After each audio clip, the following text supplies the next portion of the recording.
Notre invité, Bruno Le Roux, président du groupe socialiste à l'Assemblée nationale. Bonjour. Bonjour. Merci d'être avec nous, Bruno Le Roux. Dans l'affaire des écoutes, qu'est-ce qu'il y a de plus important? Les mensonges des ministres ou les soupçons autour de Nicolas Sarkozy? Il n'y a pas de mensonge d'abord. Et donc le terme n'est pas approprié. Il n'y a eu aucun mensonge des ministres. On peut concéder maladresse, c'est le terme qui a été employé. Moi je préfère une maladresse à des malversations. Et en même temps, rien ne doit faire oublier le fond de ces affaires. Et le fond de ces affaires, ce sont des enquêtes répétées sur des faits qui ont été, semble-t-il, commis avant que la gauche n'arrive en situation de responsabilité, sur des enquêtes qui ont été ouvertes avant que la gauche n'arrive en situation de responsabilité, et sur lesquelles la gauche doit laisser la justice, la gauche, parce qu'elle est au pouvoir, parce qu'elle est aux responsabilités, doit laisser la justice enquêter en toute sérénité et en toute indépendance. Et c'est ce qui est fait depuis maintenant presque 2 ans. Mais Bruno Le Roux, je vais revenir sur... On ne va pas passer la demi-heure sur les mensonges. Vous dites qu'il n'y a pas de mensonges. Vous dites qu'il y a des maladresses, maladresses de communication, maladresses... Alors, vous savez ce qu'on va faire? On va être très simple. On va réécouter ce que disait Christiane Taubira sur TF1 lundi soir. Elle répondait à mon confrère Gilles Boulot. Quand avez-vous appris que Nicolas Sarkozy était sur écoute? L'avez-vous appris comme nous, en lisant le journal Le Monde à 13 h vendredi, ou avant? La réponse à votre question est très claire, je n'avais pas l'information avant. Là, elle a menti. Oui. Elle avait l'information le 28, mais, 28 février. Tout simplement parce que dans ce type, et je comprends cette expression, puisque la façon dont on voulait savoir, c'était sur le contenu, c'était pour savoir si elle avait demandé quelque chose. Je peux aujourd'hui vous confirmer, mais vous le savez sans que j'ai à vous le dire, que Christiane Taubira n'a demandé aucun document, n'a demandé elle n'a rien demandé, remontée, elle n'a rien demandé, et les procédures ont été totalement normales. Certains documents, elle les a même brandis hier, mais on lui a... certaines lettres précisant, non pas le contenu, mais l'objet des soupçons portant sur Nicolas Sarkozy. On lui a envoyé des notes qu'elle n'a pas demandées, qui font partie d'une procédure normale. Elle les a reçues le 28 février. Oui, et donc c'est pour ça que je concède... C'est pour ça qu'elle a menti lundi soir. C'est pour ça que je concède une maladresse. Quand elle est dans cette affaire et quand on est au cœur... Oui, mais on peut se poser la question...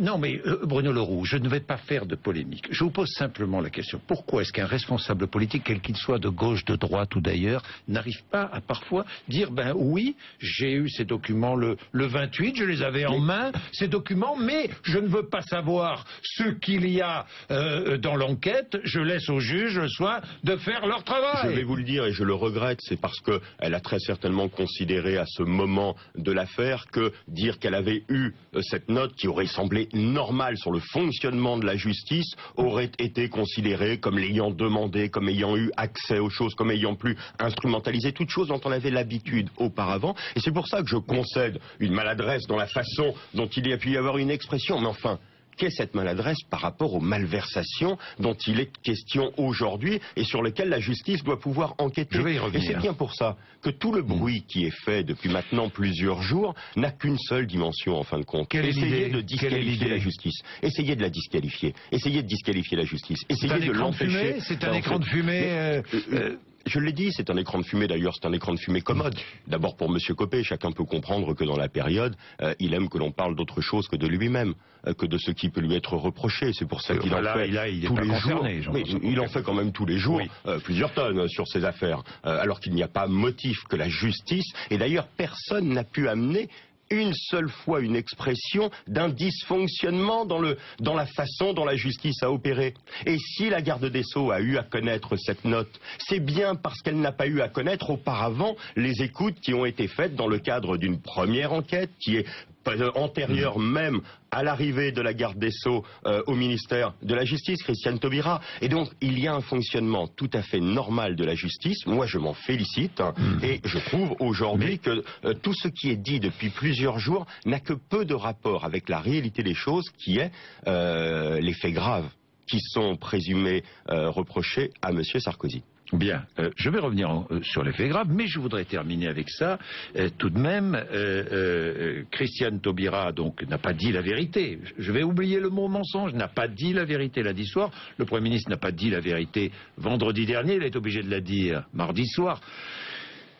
Franchement, ça laisse un goût mettez-vous à la place des Français. Mais je dis toujours ça, mais c'est vrai, mettez-vous. Vous vous mettez à la place des Français. Mais je me mets à la place des Français, et c'est pour ça que je pense que quelquefois les choses doivent être dites, mais ont quelquefois du mal à être expliquées. Quand un ministre de la Justice... Elles ont du mal à être dites. Quand un ministre de la Justice dit « je savais aujourd'hui », c'est lu par ceux qui réagissent dans la minute comme étant « ah mais si elle savait, c'est qu'elle a fait pression ». Elle était régulièrement tenue au courant des détails des évolutions de l'enquête. Non.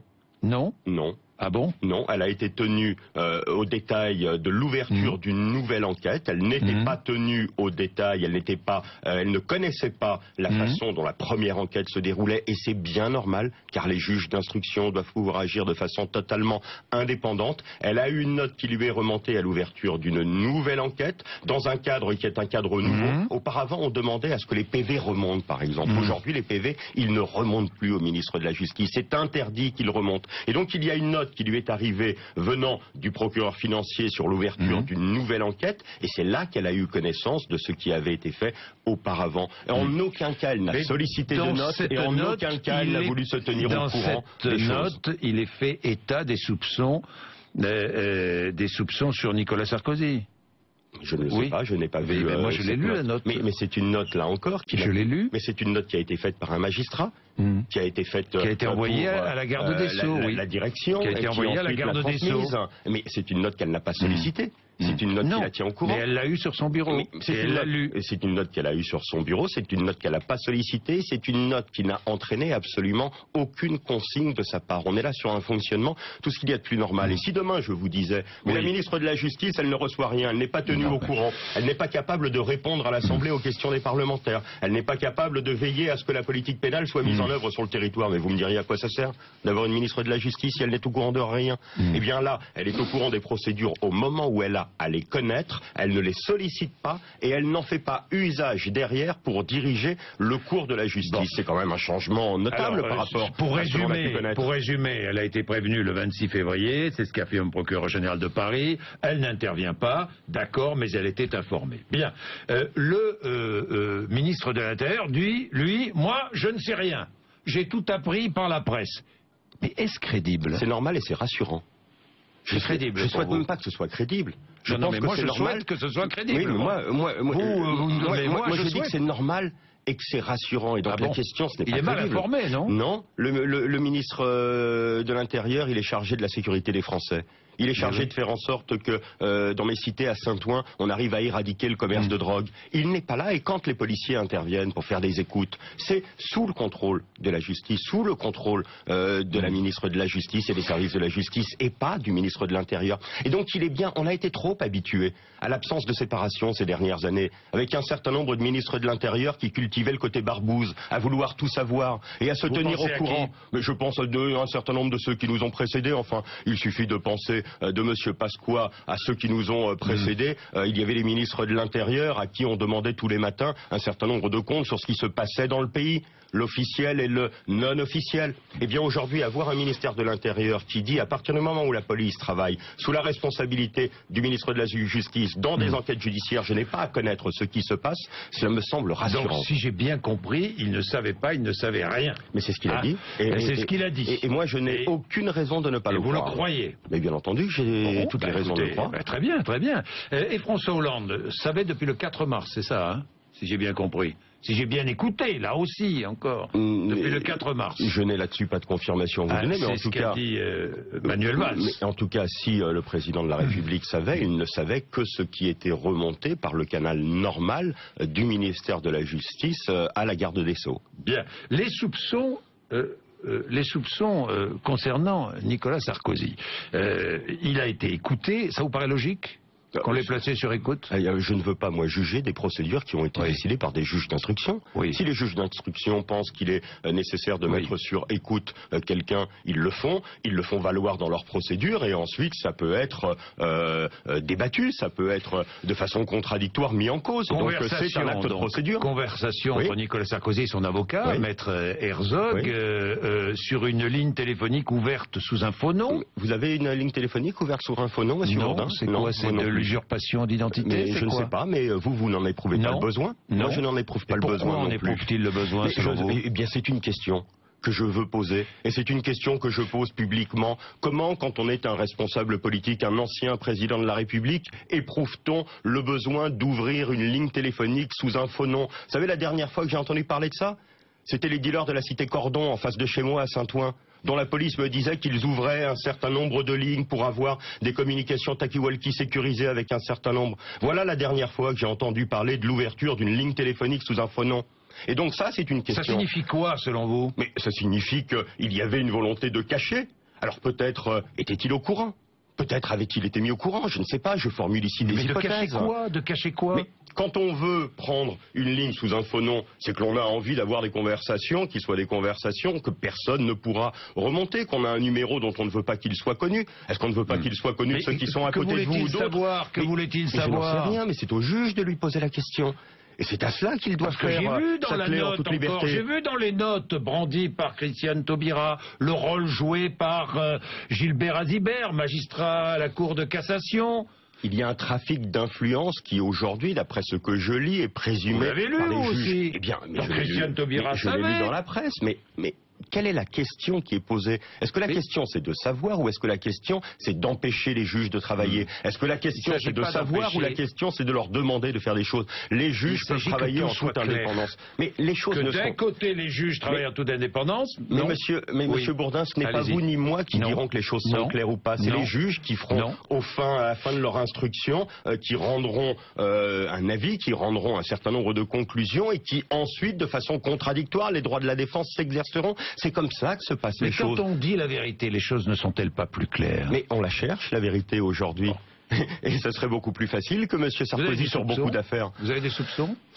Écoutez, moi j'écoute et je trouve que la qualification des faits qui sont reprochés sont particulièrement graves, et c'est pour ça qu'il ne faut pas bâtir ce rideau de fumée à ne pas parler de la réalité. On peut parler au complot, on peut parler du complot. Vous pensez que Nicolas Sarkozy pourrait cacher un financement de sa campagne présidentielle de 2007? Il semblerait qu'il ait au moins caché une identité. Quand il a loué un téléphone. Vous êtes poursuivi pour ça, d'ailleurs? Non, je ne crois pas, je ne pense pas. Ouais. Mais ensuite, c'est l'usage que l'on fait de ces choses-là. Bon, c'est pas très bien. Moi, je pense que les citoyens qui nous écoutent ne vont pas demain chez leur opérateur téléphonique avec de faux papiers pour ouvrir une fausse ligne téléphonique.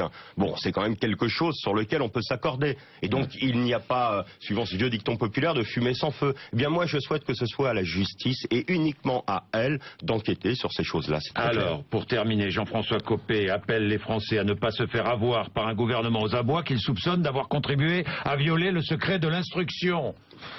Nous en discutons un peu tout à l'heure. Monsieur Copé, aujourd'hui, vous savez, il essaye de faire oublier les manipulations et les tentatives de surfacturation qu'on lui reproche dans son propre parti. Et donc, dès qu'il peut s'échapper sur un terrain pour essayer de mettre en cause le gouvernement, il essaye de le faire. Il essaye de créer le scandale jour après jour par des déclarations solennelles qui se suivent et se ressemblent beaucoup trop. Et donc, je le lui redis aujourd'hui, la justice, elle ne fonctionne pas comme il a eu l'habitude de l'avoir fonctionné pendant des années. Bruno Leroux, doute, défiance, écœurement des Français aussi, tout le monde l'entend. Mais je peux le comprendre, mais il n'y a pas de raison. Est-ce que vous allez en payer le prix, tous? Les Français... Je vous dis franchement la question, aux municipales, aux européennes. Mais moi je veux vous répondre très clairement qu'il n'y a aucune raison, et que les Français doivent être attachés à une chose, que la justice fonctionne, que l'on soit faible ou que l'on soit puissant. Et que l'on dise la vérité. Que l'on soit de gauche ou de droite, que l'on soit de gauche et de droite, que l'on dise la vérité. Bien entendu. Et la vérité doit être aujourd'hui la seule chose qui doit guider tout le monde dise la vérité, à droite comme à gauche. Mais bien entendu. Et il n'y a absolument Alors pourquoi ne pas avoir dit la vérité depuis le début dans cette affaire? C'était si simple.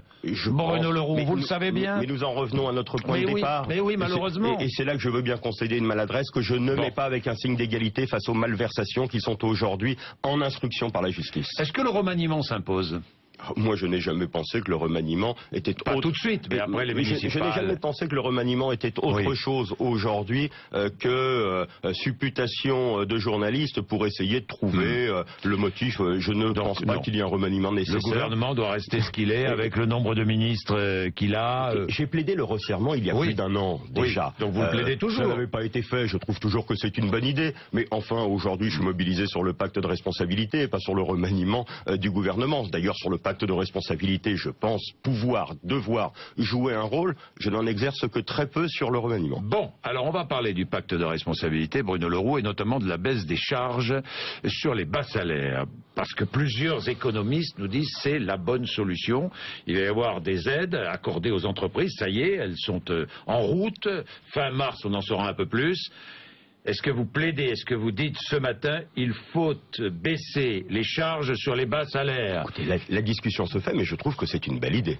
Je trouve que c'est une bonne idée. Vous plaidez pour ça? Mais en tout cas, quand je vois les chiffres, j'ai envie de creuser encore une fois cette idée-là, tout simplement parce que ce que nous mettons aujourd'hui comme aide pour le tissu économique de notre pays, c'est des aides à la compétitivité et c'est des aides à l'emploi. Tant que nous n'avons pas inversé durablement la courbe du chômage, les deux doivent être liés, la compétitivité et l'emploi. Et la deuxième raison, c'est parce que moi je pense qu'il y a dans notre pays, on parle souvent des grandes entreprises, elles sont importantes pour le nom de la France, pour la renommée de la France, mais il y a un tissu de PME, il y a un artisanat dans notre pays qui souffre d'une façon terrible aujourd'hui et j'aimerais qu'il y ait des mesures qui soient des mesures s'adressant en priorité aux PME ces mesures, et aux artisans. c'est quoi? C'est justement la baisse des charges sur les bas salaires? Ça peut être ces mesures-là, ça peut être, moi j'évoque, et j'ai travaillé avec le ministre de l'Emploi depuis quelques semaines à l'idée d'un zéro cotisation sociale pour tout emploi nouveau créé par des artisans ou par des PME. Je suis artisan, patron de PME, je crée un nouvel emploi, je ne paie pas de charges sociales. À partir du moment où cet emploi ne remplace pas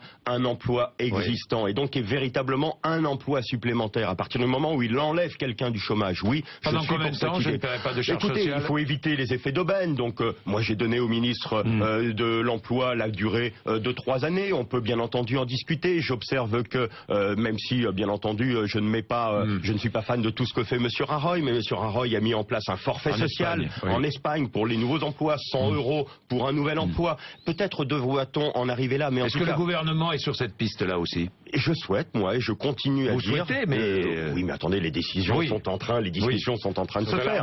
Moi, je vous dis quel est mon sentiment.